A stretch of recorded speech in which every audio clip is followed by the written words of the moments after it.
You see the smile every morning, that radiant million-watt beam that greets America over coffee and headlines. Robin Roberts is the calm in the chaos, the saint of morning television who holds the country's hand when tragedy strikes. She sits there, composed, earning an estimated $25 million a year, looking like she has never known a bad day in her life. But if you think you know the woman behind the desk, you are dead wrong. Because while the cameras were rolling, Robin Roberts was living a double life. Not a life of crime, but a life of agonizing silence. Behind that perfect anchor persona lay a battlefield of secrets, lethal diagnoses, and a romantic reality she was forced to hide for nearly a decade. She didn't just climb the ladder of success. She clawed her way up while the rung broke beneath her feet. How does a woman go from making $5 an hour in the segregated South to building a $55 million empire, all while fighting off death not once but twice? You might think you know the story of her cancer. You might think you know about her marriage. But what if I told you that the most dangerous moment of her life wasn't the chemo? It wasn't the surgery. It was a phone call she received while sitting in a sterile hospital room. A call that forced her to choose between her life and her heart. This is the story of the silent struggle, the brutal cost of ambition, and the secrets that nearly buried America's sweetheart. To understand the steel spine beneath the designer blazer, we have to go back, way back, before the fame, before the money, to a place where the wind doesn't just blow, it destroys. Robin was born in 1960, but her story really begins in the deep, humid heat of Mississippi. Her father was a Tuskegee airman, a man who flew planes when the country he fought for wouldn't even let him sit in the front of a bus. He ran his house like a squadron. The rule wasn't do your best. The rule was no excuses. Robin learned early on that feelings were something you swallowed. You stood up straight. You said yes, sir, and you never, ever let them see you sweat. But nature has a way of testing you before the world does. When Robin was just 8 years old, Hurricane Camille slammed into the Gulf Coast. This wasn't just a storm, it was a monster. Winds screaming at 200 miles per hour. The family huddled together as their world was literally ripped apart outside. When they opened the door the next morning, their town was gone. Flat. Erased. For a little girl, that does something to you. It teaches you that safety is an illusion. It teaches you that everything you love can vanish in a single night. Most kids would be traumatized. Robin? She just got quieter.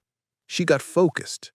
She realized that if the world is going to try to kill you, you better be stronger than the storm. But here is where it gets crazy. You would assume a woman with this kind of drive would rocket straight to the top, right? Wrong. When Robin graduated college, she wanted to be a sports reporter. In the early 1980s, in the South, a black woman talking about football was about as welcome as a heat wave in December. She applied for a job at a tiny station in Hattiesburg, Mississippi. The pay? $5.50 an hour. Let me put that in perspective. That is barely enough to buy a Happy Meal today. She was driving a beat-up car that sounded like a lawnmower, counting pennies to pay for gas, and working 12-hour shifts. And the reception she got? It was brutal. Coaches ignored her. Players laughed when she walked into the locker room. One guy even told her, "Sports isn't for girls, honey." She could have quit. She could have taken a safe desk job. But remember the Tuskegee Airman father? Quitting wasn't in the DNA. She worked harder. She drove hundreds of miles to cover high school games nobody cared about. She hauled her own camera, did her own editing, and wrote her own scripts. And then she got the call. ESPN. This was the big leagues, the worldwide leader for sports. In 1990, she walked into Bristol, Connecticut, and she wasn't just a reporter anymore. She was a pioneer. But let me tell you this, breaking barriers is exhausting. You have to be twice as good to get half the credit. For 15 years, she was the face of SportsCenter, cool, knowledgeable, one of the guys. She became a legend. But destiny had a weird way of pulling her back to the storm. In 2005, Robin was transitioning to Good Morning America. She was the new kid, trying to find her footing in news. Then Hurricane Katrina hit. The storm destroyed her hometown again. The network sent her down to report. Imagine this. You are standing in the wreckage of your childhood. Your family is missing. You don't know if your mother is dead or alive, and you have a camera pointed at your face broadcasting to millions of people. On live TV, Robin Roberts broke. She cried. Her voice cracked. For a news anchor, this is usually a career death sentence. You're supposed to be a robot. You're supposed to be objective. But America didn't change the channel. They leaned in. They saw a human being in pain. That moment changed everything. It transformed her from a sports reporter into the heart of the network. But wait, this next part changes everything. Just as her career was hitting the stratosphere, her body began to betray her. It started with a small lump, nothing much, just a weird feeling. It was 2007. She had just lost her best friend, the film critic Joel Siegel, to cancer.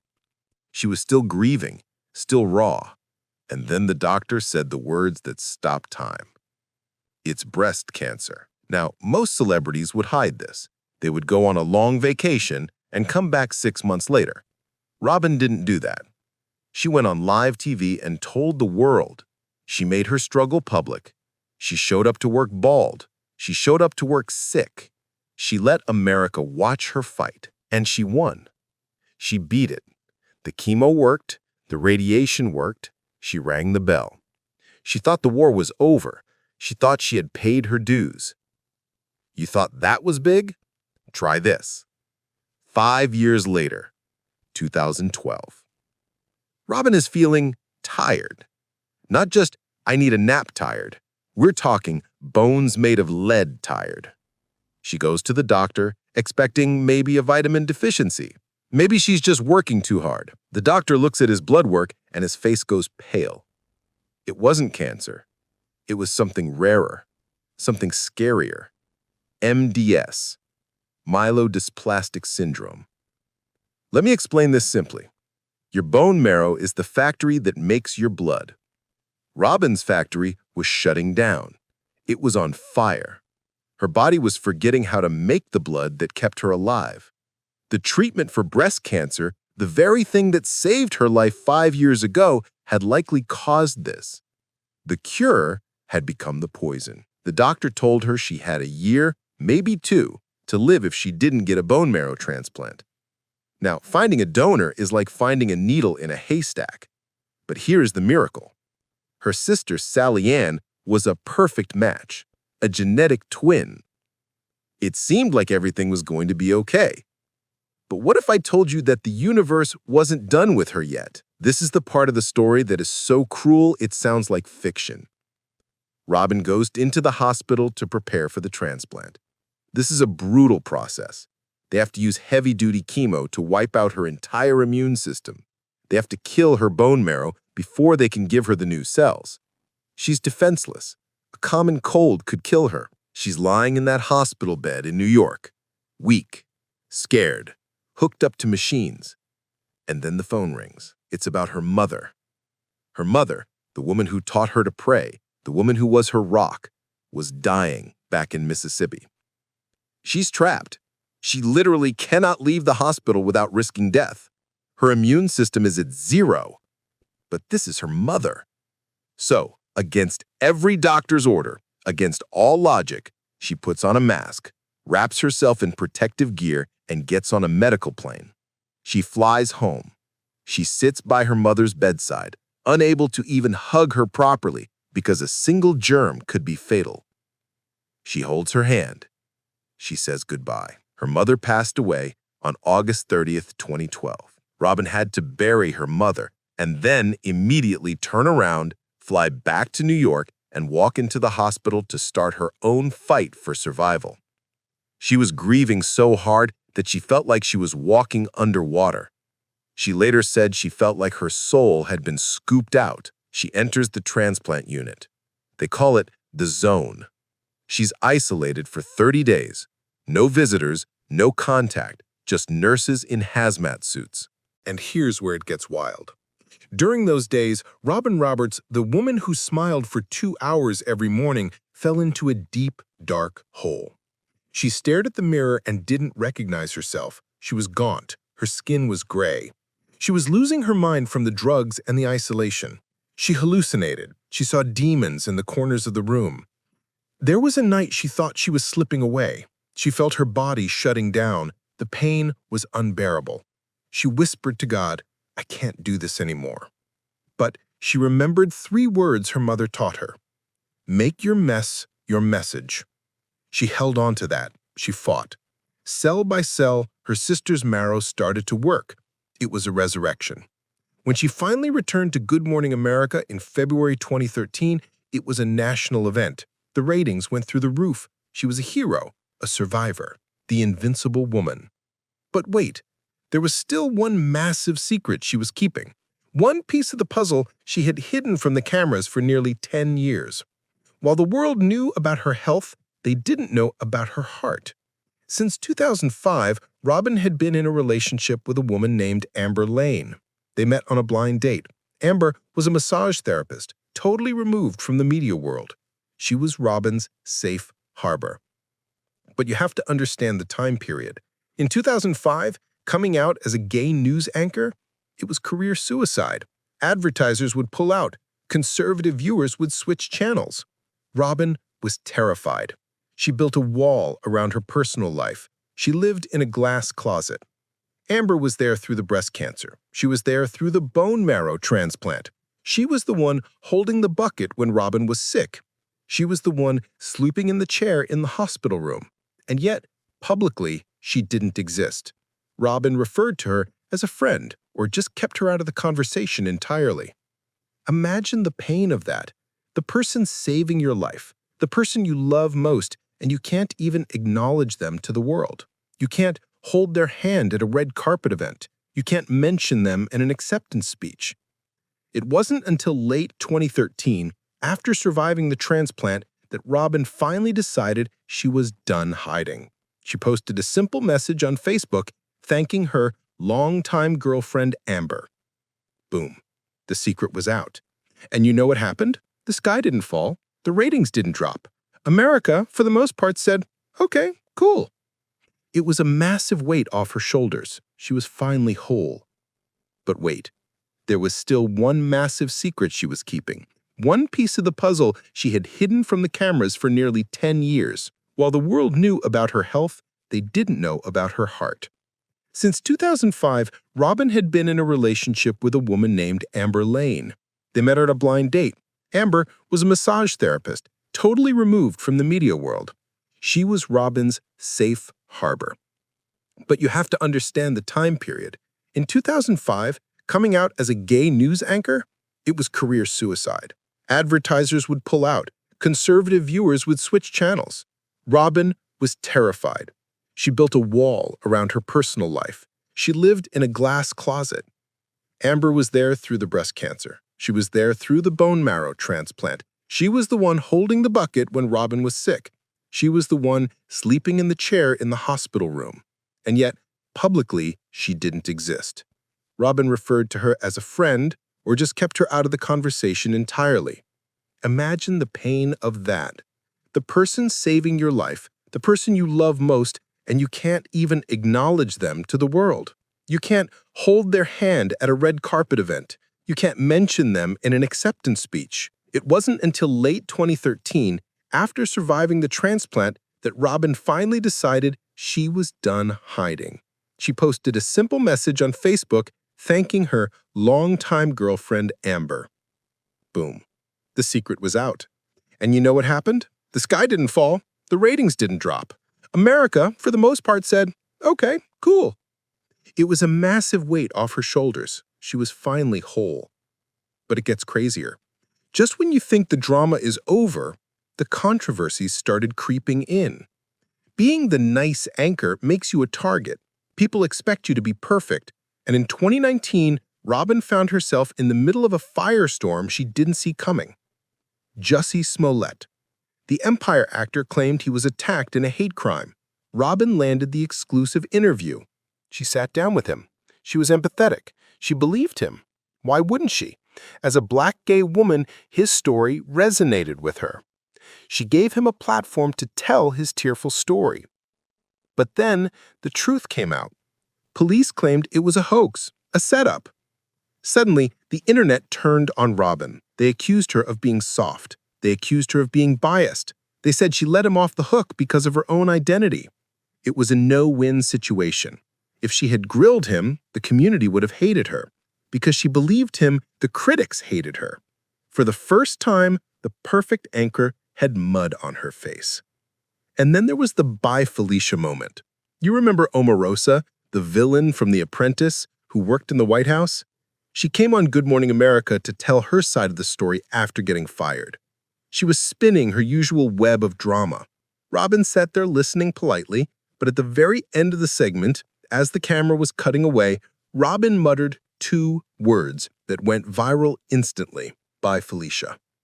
It was dismissive, it was shady, and it was shocking coming from Robin Roberts.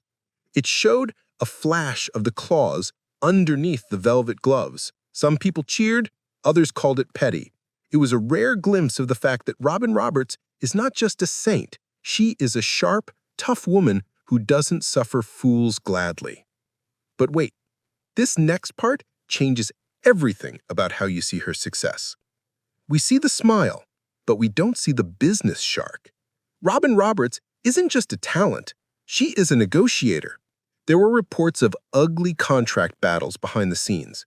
At one point, when she was asking for a raise she deserved considering she was carrying the show, an ABC executive allegedly made a racist comment. The report said the exec asked, "What more does she want?" and made a reference to picking cotton. Can you imagine? You are the star of the network, you have saved their ratings, and the people signing your checks are reportedly making jokes about slavery? Robin didn't burn the place down. She didn't go on Twitter and rant. She handled it the way she handles everything. She leveraged it. She got her money, she got her contract, she secured her bag. She is now one of the highest paid women in the history of television. That is the Magnets Media way. You don't get mad, you get paid. But life, as it always does with Robin, had one more curveball. In 2021, the tables turned. For years, Amber had been the caregiver. Amber had been the nurse. But then Amber found a lump. Breast cancer. It was a cruel joke. The same disease that tried to kill Robin was now coming for the woman she loved. Robin had to switch roles. She admitted later that being the caregiver was harder than being the patient. Watching the person you love suffer and being helpless to stop it, that is a special kind of hell. But they fought it, together. They used the same playbook Robin used: faith, science, and grit. Amber finished her radiation in 2022. And finally, after 18 years of storms, hospitals, secrets, and survival, they decided it was time. In 2023, Robin and Amber got married. It wasn't just a wedding. It was a victory lap. It was a declaration that after everything, the hurricanes, the bone marrow failure, the death of parents, the hiding in the closet, love had actually won. So, when you look at Robin Roberts now sitting in her multi-million-dollar farmhouse in Connecticut, don't just see the money. Don't just see the fame. See the little girl who walked out of the wreckage of Hurricane Camille. See the young woman who drove a clunker car for $5 an hour. See the patient who spent 174 days in isolation, staring death in the face and refusing to blink. Her life hasn't been a fairy tale. It has been a cage fight. She hid her pain to protect her career. She hid her love to protect her partner. She hid her grief to protect her audience. She carried the weight of the world while her own bones were crumbling inside her. The silent struggle wasn't just about surviving illness, it was about surviving the pressure to be perfect in a world that loves to tear people down. Robin Roberts proved that you can be broken and still be strong. She proved that you can walk through the valley of the shadow of death and come out the other side wearing a bright yellow dress and a smile that lights up the screen. And that is the real scoop. She didn't just report the news, she survived it. And she is still standing. But here's the final question, the one that should keep you up at night. If a woman with that much money, that much power, and that much access to the best doctors in the world barely made it out alive, what chance do the rest of us have when the storm comes? Maybe the lesson isn't about money or fame. Maybe the lesson is simply this. When the wind starts to howl and the walls start to shake, you hold on. You find your anchor and you pray for daylight. Because for Robin Roberts, the sun always comes up. Eventually.